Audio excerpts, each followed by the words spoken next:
Sometimes, the most dangerous thing you can own isn't a luxury car. It's a truth that exposes everyone else's prejudice. The flashing blue lights painted long streaks across the polished black surface of the Rolls-Royce, turning what should have been an ordinary Saturday afternoon into a spectacle the entire neighborhood would remember. Phones were already raised. Curtains had been pulled aside. Expensive front doors stood open just enough for curious eyes to peek through. In less than 3 minutes, a quiet suburban street had transformed into an outdoor courtroom, and everyone had already decided who the guilty man was. Marcus Bennett stood beside the driver's door without moving. He neither reached for the handle nor stepped away from the vehicle.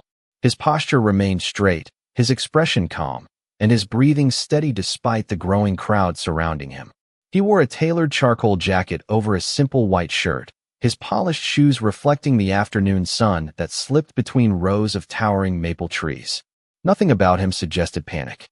Yet, to the people whispering behind manicured hedges, none of that mattered. He doesn't belong here. I've never seen him before. That's a $300,000 Rolls-Royce. Call the police before he drives away. The whispers had started only moments earlier, spreading from one front porch to the next faster than wildfire. One neighbor had noticed Marcus unlocking the luxury sedan. Another assumed he was trying to steal it.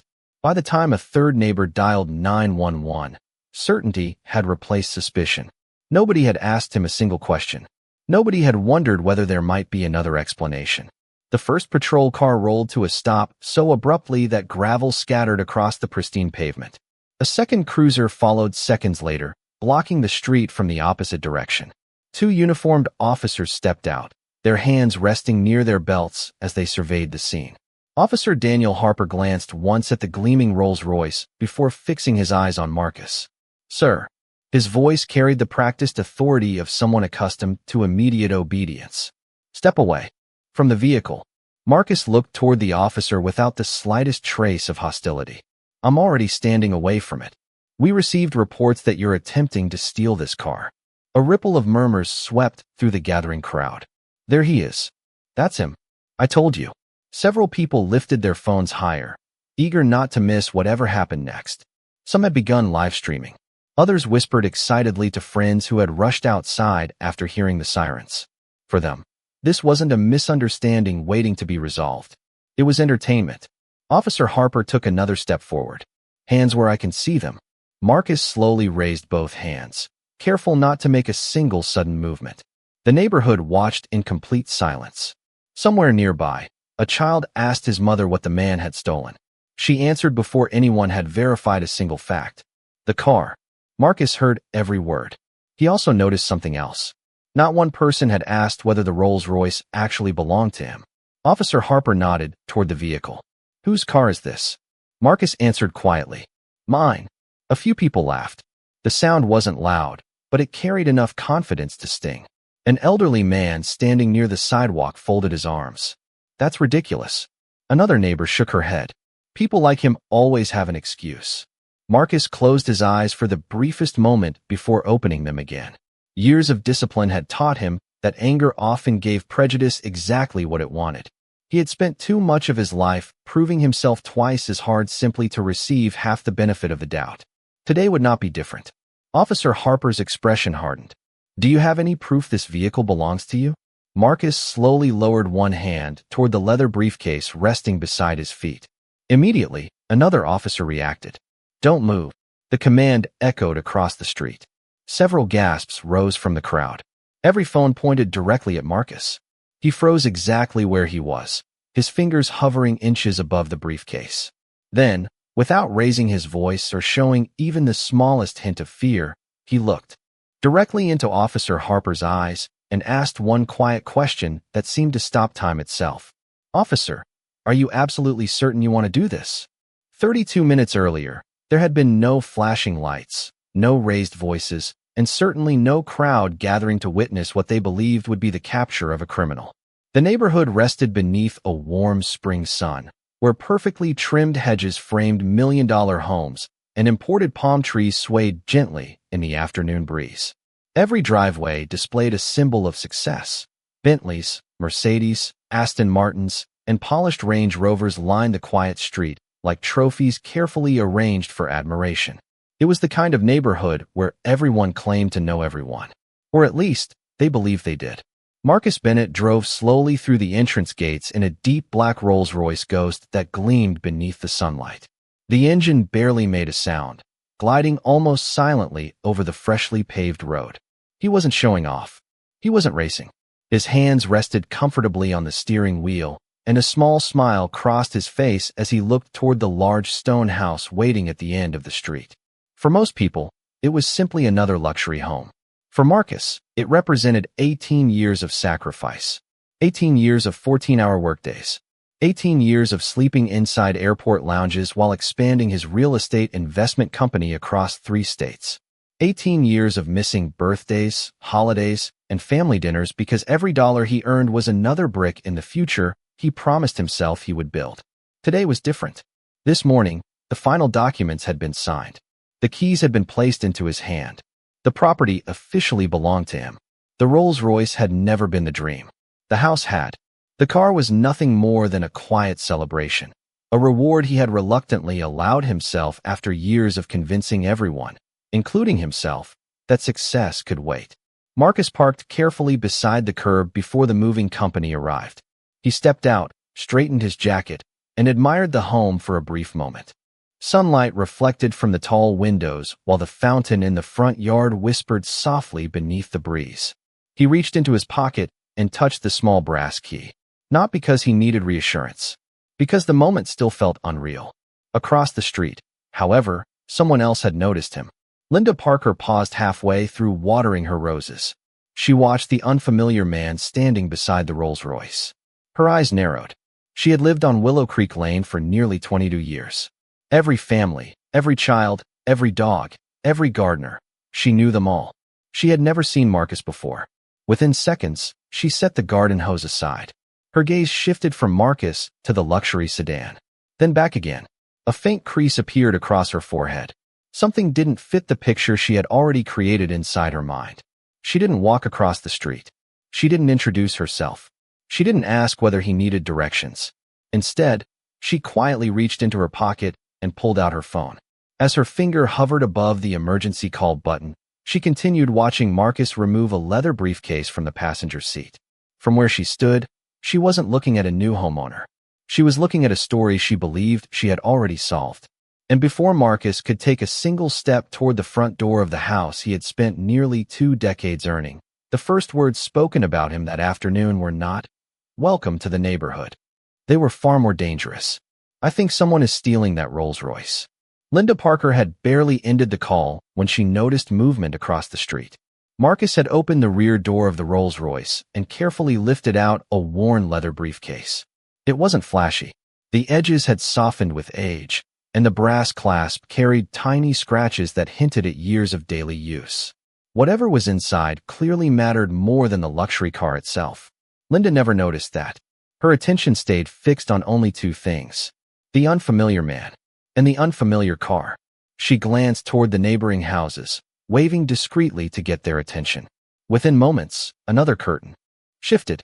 A garage door paused halfway open. 2 joggers slowed to a walk. Curiosity spread through Willow Creek Lane with remarkable speed. "What happened?" a neighbor asked from across the sidewalk. "I think someone is trying to steal Mr. Harrison's Rolls-Royce," Linda answered quietly, though not quietly enough. The sentence traveled farther than she expected. By the time it reached the next driveway, it had already changed. "Someone's stealing a Rolls-Royce." Another 30 seconds passed. "I heard they caught the guy breaking into it." Then another version. "The police are on their way." No one stopped to ask how anyone knew the owner of the vehicle. No one questioned whether the assumption itself might be wrong. The story had become more believable each time it was repeated. Marcus, meanwhile, remained completely unaware of the whispers surrounding him. He stood before the large iron gate leading to the front entrance, taking a slow breath as he admired the home one more time. The stone facade glowed beneath the afternoon sun, while rows of white columns framed the entrance with timeless elegance. His father would have loved this place. That thought lingered longer than Marcus expected. Years earlier, his father had worked maintenance jobs in neighborhoods very much like this one. He often reminded his son that success wasn't measured by what people saw parked in a driveway. "It begins," he used to say, When you stop letting other people's opinions decide your worth. Marcus smiled faintly at the memory. Those words had carried him through failed investments, rejected business proposals, sleepless nights, and countless moments when giving up would have been easier than continuing. Today was supposed to honor that journey. Instead, several strangers were studying him as though he had wandered somewhere he didn't belong. A teenage boy riding his bicycle slowed beside Linda. Did he really steal it? I don't know, she admitted. Then, after another glance toward Marcus, she quietly added, it just doesn't look right. Those 5 words carried no evidence. Only instinct. Or perhaps something else she had never taken the time to examine. Across the street, Marcus reached into his jacket and removed a small envelope containing the house keys and closing documents. He checked the address one final time before slipping the envelope back into the briefcase. He never saw Linda raising her phone again. This time, she wasn't calling emergency dispatch. She was recording. Within minutes, several other phones joined hers, each camera pointed toward the quiet man standing beside the Rolls-Royce. None of them realized they were documenting something far greater than a suspected car theft. They were recording the exact moment assumptions began replacing facts. And once that happens, the truth often arrives far too late to stop the damage. The first siren echoed through Willow Creek Lane less than 2 minutes later. Its sharp wail cut across the peaceful neighborhood, replacing the gentle sound of birds with something far heavier. Marcus turned toward the street. 2 police cruisers rolled through the entrance at almost the same moment, their emergency lights flashing blue and red across rows of spotless white homes. They stopped with practiced precision, one pulling in front of the Rolls-Royce while the other blocked the lane behind it. There was no route forward, no route back. Front doors opened one after another. Neighbors stepped outside carrying iced coffee, gardening gloves, or half-finished conversations. Within seconds, a crowd had formed along both sidewalks, each person eager to witness what they believed was unfolding. Marcus quietly set his briefcase on the ground. He made no sudden movements. He simply waited. Officer Daniel Harper exited the first cruiser, adjusting the body camera attached to his uniform before approaching the vehicle. His partner, Officer Ryan Collins, positioned himself several feet to Marcus's left, silently observing both the man and the growing audience. Harper's eyes traveled briefly across the Rolls-Royce before settling on Marcus. Sir. His tone was calm but firm. Step away from the vehicle. Marcus complied immediately, taking 2 slow steps backward while keeping both hands visible. Thank you, he answered evenly. Harper studied him for another moment. We received multiple reports that you're attempting to steal this vehicle. Marcus blinked once. Then he looked at the crowd gathering behind the officers. Some people avoided eye contact. Others stared directly at him with folded arms and expressions that suggested the verdict had already been reached. He spoke quietly. I'm not stealing it. A woman in the crowd interrupted before Harper could respond. I saw him trying to get inside. Another voice followed. He doesn't live here. Someone farther back added. We've never seen him before. Every new comment made the accusation sound less like suspicion and more like established fact. Officer Harper nodded toward the luxury sedan. Do you have identification? Yes. And do you have proof that this vehicle belongs to you? I do. Marcus answered every question without hesitation, without irritation, without raising his voice. Yet Harper noticed something that unsettled him. Most people under this kind of pressure either became defensive or angry. Marcus did neither. Instead, he appeared strangely composed, as though he understood something no one else did. Officer Collins glanced toward the crowd. Nearly every phone was recording. Some people whispered predictions about an arrest. Others zoomed in, hoping to capture the moment handcuffs appeared. Marcus noticed the cameras too. He had seen this before. Different city, different year, different faces. The assumptions were always remarkably similar. Harper extended one hand toward the leather briefcase resting beside Marcus's feet. You said you have proof. I do. Then don't reach for anything until I instruct you. Marcus nodded. Of course. For several long seconds, nobody spoke. Only the distant hum of the fountain and the clicking of smartphone cameras filled the silence. Officer Harper finally broke it. Tell me one thing. Marcus met his eyes. If this is your car. Harper paused, glancing once more at the immaculate Rolls-Royce before looking back at the man standing beside it. Then why did half the neighborhood believe it couldn't possibly belong to you? Officer Harper's question lingered in the air. Marcus didn't answer immediately. Not because he didn't have an answer, because some questions deserved silence before they deserved words. He glanced past the officers toward the gathering crowd. More neighbors had stepped outside. Several stood shoulder to shoulder, whispering behind raised phones. Children watched from front porches while parents quietly pulled them closer, as though danger had already been confirmed. Marcus had experienced moments like this before. Not in this neighborhood, not with these people, but enough times to recognize the familiar rhythm. First came the assumption, then the accusation. Only afterward did anyone begin looking for facts. He slowly returned his eyes to Officer Harper. "I can't tell you why they believe that," Marcus said calmly. "Only they can." Harper studied him carefully. There was no trembling voice, no desperate pleading, no angry outburst, only patience. It was almost unsettling.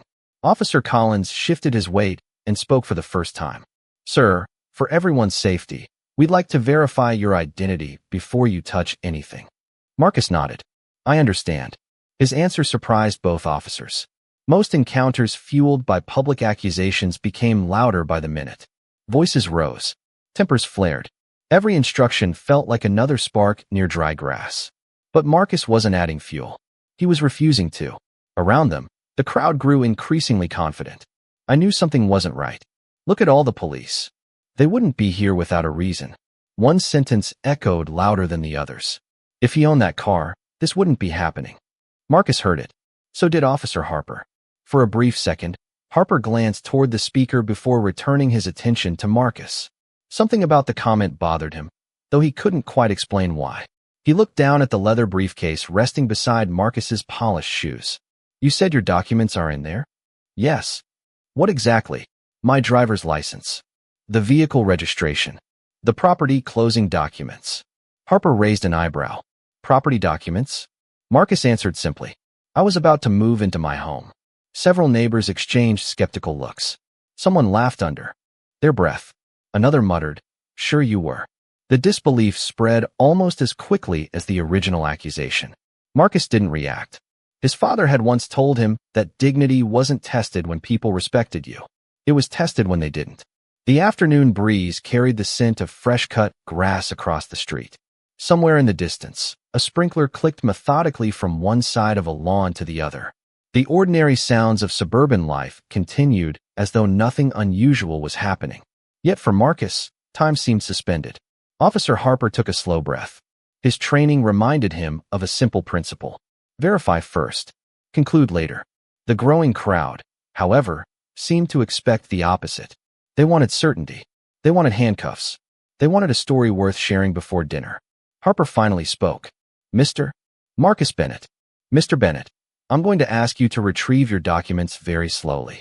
I'll be watching your hands the entire time." Marcus inclined his head. "That's completely reasonable." The words seemed almost disarming. There was no sarcasm, no resentment, only cooperation. As Marcus bent carefully toward the weathered leather briefcase, dozens of cameras tilted downward with him. Every eye on Willow Creek Lane followed the same movement. No one realized that what Marcus was about to open contained far more than identification. It contained the truth. And within moments, that truth would begin exposing far more than the ownership of a Rolls-Royce. Every conversation stopped. The neighborhood grew so quiet that the faint rustle of leaves seemed impossibly loud. Marcus bent at the waist with deliberate care, never taking his eyes completely off Officer Harper. His movements were slow enough that no one could mistake them for anything threatening. 2 fingers unlatched the worn brass clasp on the leather briefcase. Click. The sound was almost insignificant. Yet dozens of people instinctively leaned forward. Officer Harper crouched slightly, maintaining a clear view of Marcus's hands. "Go ahead," he said. Marcus reached inside and withdrew a thick navy blue folder. Unlike the weathered briefcase, the folder was immaculate.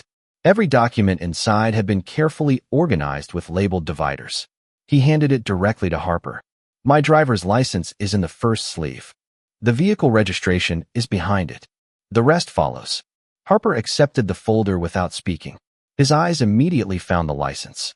Marcus Bennett. He compared the photograph with the man standing before him. The match was unmistakable. Next came the registration. Vehicle identification number. License plate. Owner's name. Every detail matched perfectly. Officer Collins stepped closer.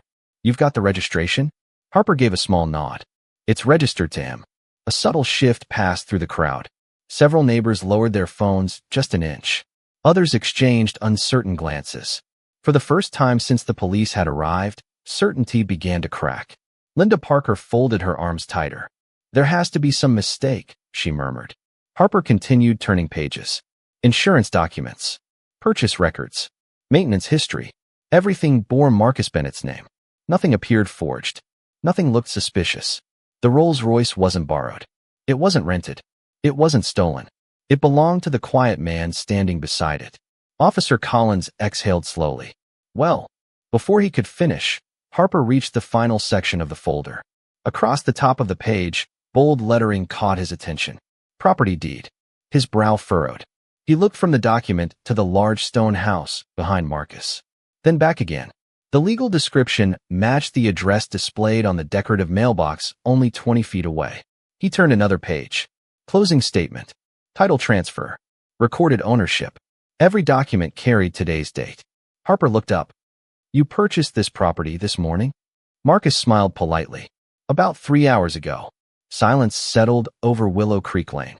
The same neighbors who had confidently insisted Marcus didn't belong there now stared at the paperwork that said exactly the opposite. The house, the driveway, the front lawn, the fountain, every square foot legally belonged to him. Linda's expression slowly changed. Confusion replaced confidence. She looked toward the mansion she had admired for years, then toward Marcus, then back again.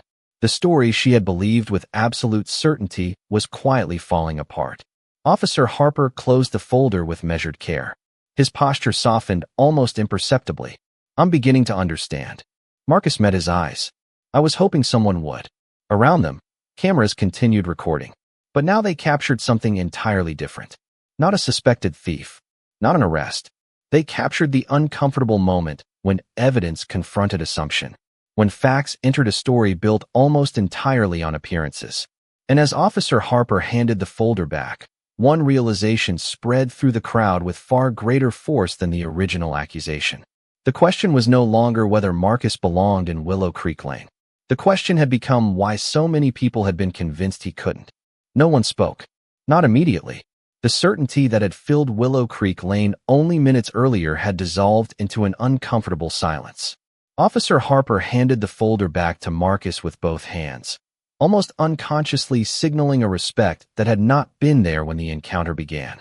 Mr. Bennett, he said quietly, thank you for your cooperation. Marcus accepted the folder with a polite nod. I appreciate you verifying the facts. There was no trace of triumph in his voice. No sarcasm. No attempt to embarrass anyone. His calmness somehow made the silence even heavier. Around them, the neighbors shifted uneasily. Several lowered their phones altogether. Others quietly ended their recordings before slipping their devices back into their pockets, as though deleting the evidence from sight might somehow erase the assumptions that had led them there. Officer Collins looked toward the crowd. If everything checks out, he announced, there is no criminal investigation. The words landed with unexpected force. No criminal investigation. The sentence unraveled every rumor that had spread through the neighborhood over the previous 20 minutes. Linda Parker remained frozen near her garden. She replayed the afternoon in her mind. She had seen a stranger. She had seen an expensive car. Without realizing it, she had connected the two with a conclusion rather than a question. She had never asked Marcus's name, never introduced herself, never considered another explanation. She simply believed what felt true. Now that belief stood exposed before dozens of witnesses. Officer Harper glanced toward the growing crowd. I'd ask everyone to give Mr. Bennett some space. Slowly, people began drifting back toward their homes. Conversations were quieter now. The confidence had disappeared. In its place lingered something far less comfortable. Self-reflection. Marcus closed the leather briefcase and picked it up. For a moment, it seemed as though the encounter had ended. Then Harper cleared his throat. Mr. Bennett. Marcus turned. I owe you an apology. The words surprised everyone within earshot. Harper continued. When we respond to a call, we have a responsibility to investigate. But we also have a responsibility to recognize when assumptions begin influencing judgment. He paused briefly. Today reminded me that those are not always the same thing. Marcus regarded him for a long moment. Then he smiled, not broadly, but sincerely. I understand why you came. Harper looked relieved. Marcus continued. What matters isn't that you asked questions. He glanced toward the neighboring houses before finishing. It's why the questions were asked in the first place. The sentence settled over the street like a mirror no one wanted to face. Harper followed Marcus's gaze toward the homes lining Willow Creek Lane. For the first time, he realized that the most important lesson of the afternoon had very little to do with police procedure. It had everything to do with perception. Marcus walked toward the front gate of his new home, the brass key resting quietly in his hand. Behind him, flashing patrol lights reflected across the polished Rolls-Royce one last time before both cruisers prepared to leave. As the engine started, Linda watched Marcus unlock the front gate. The heavy iron doors slowly swung inward. Not because someone had finally given him permission to enter, but because they had always belonged to him. The only thing that had changed was everyone else's understanding of who they had been judging all along. The patrol cars disappeared around the corner, and with them went the flashing lights that had transformed Willow Creek Lane into the center of unwanted attention. For the first time that afternoon, the neighborhood looked exactly as it had before. Beautiful, quiet, orderly. Yet something invisible had changed. Marcus stood for a moment outside the open gate, looking back toward the street. A few curtains shifted as neighbors peeked from their windows.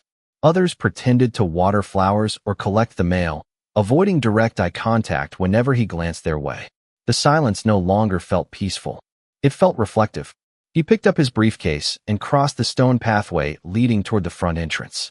Each step echoed softly beneath the towering oak trees that lined the property. This was supposed to have been one of the happiest days of his life. The closing papers had barely dried. He had imagined walking through the front door while thinking about future family gatherings, quiet evenings on the back patio, and the simple satisfaction of finally reaching a goal that had taken nearly 2 decades to achieve. Instead, his first memory of the house would forever include police cruisers and strangers questioning whether he belonged. He slipped the brass key into the lock. The front door opened with surprising ease. Sunlight poured through the tall windows, illuminating empty hardwood floors that waited to become a home. There was no furniture yet, only possibility. Marcus stepped inside and slowly closed the door behind him. The sudden quiet wrapped around him like a blanket. He placed the leather briefcase on the kitchen island and walked from room to room without speaking. The living room overlooked the neighborhood. The library smelled faintly of fresh wood. Upstairs, every bedroom stood empty, their white walls untouched by photographs or memories. He paused at the largest window on the second floor. From there, he could see nearly the entire street. Linda Parker was still outside. She wasn't watching the flowers anymore. She was looking at his house, or perhaps, for the first time, looking beyond it. Marcus rested one hand against the window frame. His father had often said that success could open expensive doors, but it couldn't always open closed minds. At the time, Marcus had hoped the older generation had simply lived through a different era. Standing there now, he wondered how much had truly changed. His phone vibrated gently in his pocket. A message from his business partner appeared across the screen. Congratulations. Did everything go smoothly? Marcus stared at the words for several seconds.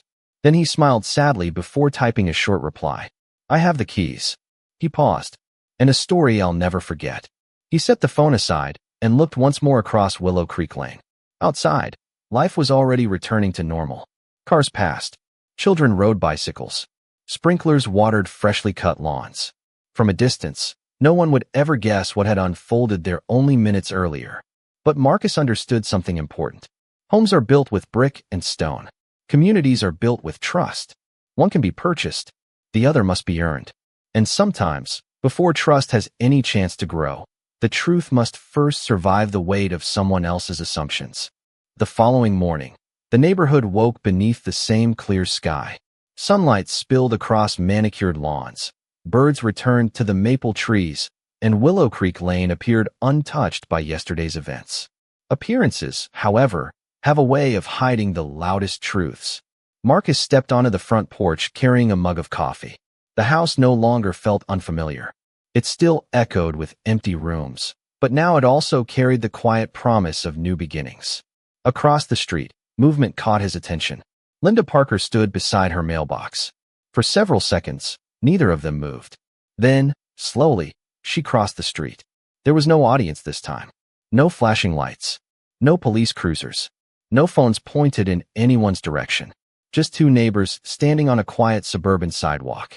Linda stopped a respectful distance away. "Mr. Bennett." Marcus offered a small smile. "Good morning." She lowered her eyes for a moment.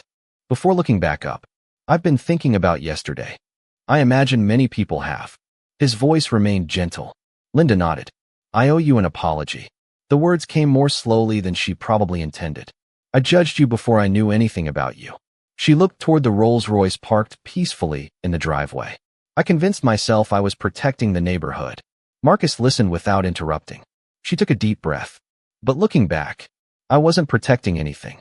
I was protecting an assumption." The admission hung quietly between them. Marcus could see genuine regret in her expression. Not embarrassment over being wrong. Regret for having been unfair. "My father used to tell me something," Marcus said. "He believed fear asks questions about people, but character asks questions about ourselves."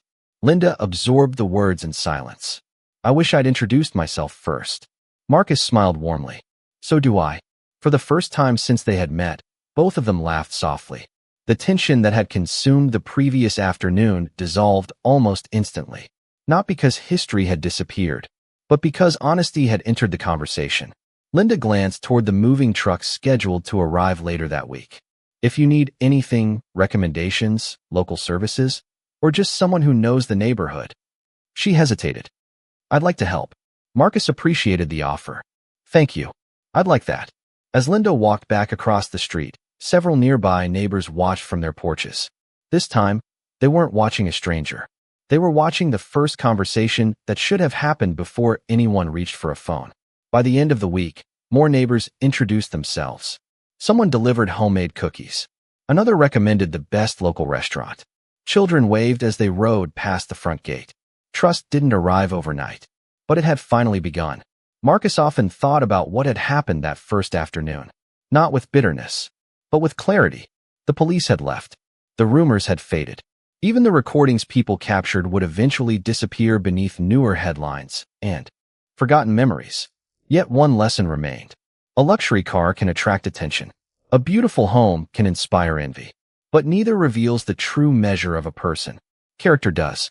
Because the strongest foundations are never poured in concrete. They are built every day through humility, truth, and the courage to see another human being before seeing the assumptions that so often stand in their place. And sometimes, justice doesn't arrive with sirens. Sometimes, it arrives the moment someone chooses to replace certainty with understanding.